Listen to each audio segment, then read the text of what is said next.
the weather conditions here at Monaco today could hardly be better for the 76-lap, 156.4 mile race. Jody Scheckter, the Ferrari team leader, the South African who is tying in the lead for the World Championship with Jacques Laffite, is there in pole positions, and his fastest lap in practice was over 2.5 seconds faster than Niki Lauda's 1978 lap record in the Brabham Alfa Romeo. So, the warm-up lap completed, all set for the start, and 76 race laps, that's 156 miles. And the first corner is absolutely critical. Last year it was a crash, and this year Scheckter gets away superbly.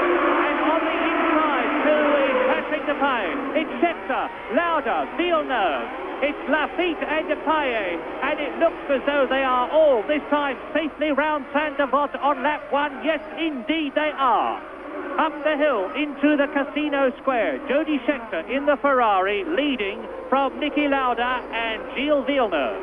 And now it is up into third position, fourth position, Patrick Depailler. Villeneuve is in third place. Laffite is in fifth position. Down the hill they stream, round the hairpin for the first time. Niki Lauda still well up there, round the portier for the first time. This on the first lap. Niki Lauda is still in second position. Villeneuve is still third. There is Scheckter. Lauda, Villeneuve.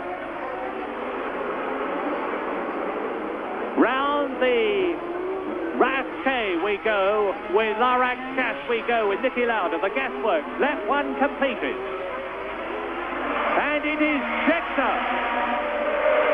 Then Niki Lauda, and a tremendous blast of noise as Jody Scheckter accelerates away up the hill on the second lap.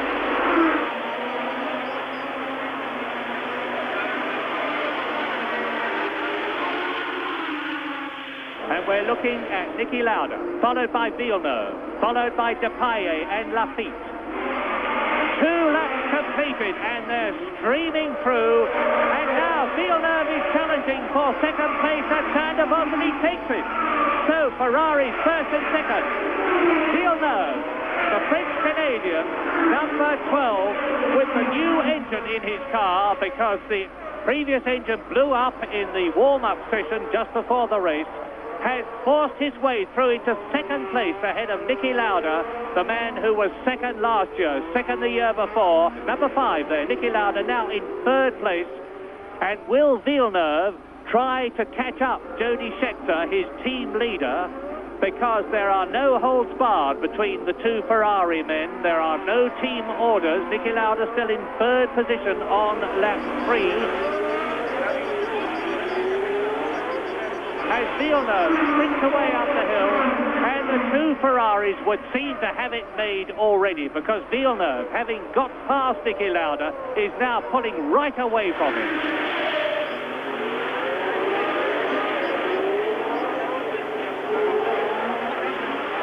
It's James Hunt out of the race. There's the distinctive figure of James Hunt. So, number 20, the Olympus Golf is out of the race, and James Hunt, the 1976 world champion, is out of the Monaco Grand Prix.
Alan Jones, the magnificent Australian, number 27, 32 years old, from Ealing, London, the man who dominated the Belgian Grand Prix. And look at that, Didier Pironi.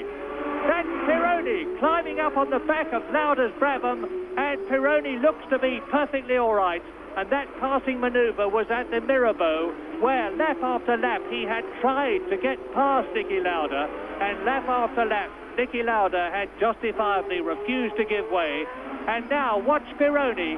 Niki Lauda tries to close the door, and Pironi rides right up over his rear suspension across the back of the Brabham Alfa Romeo, straight into the Armco and out of the race, and Pironi is perfectly all right himself. And Mario Andretti there is out of the race.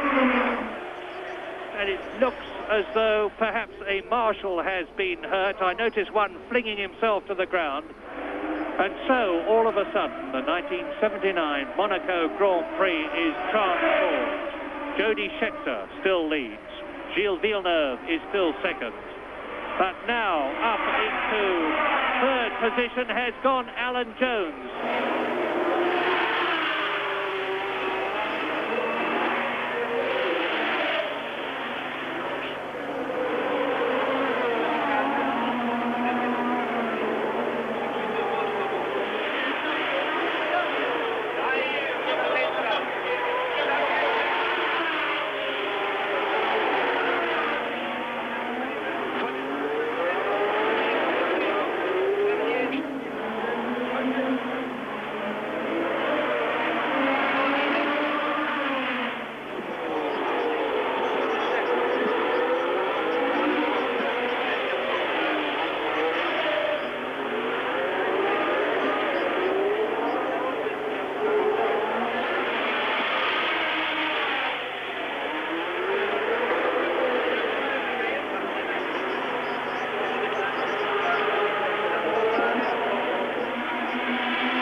Between the leader, Jody Scheckter, and the second place man, Clay Regazzoni, 7.97 seconds.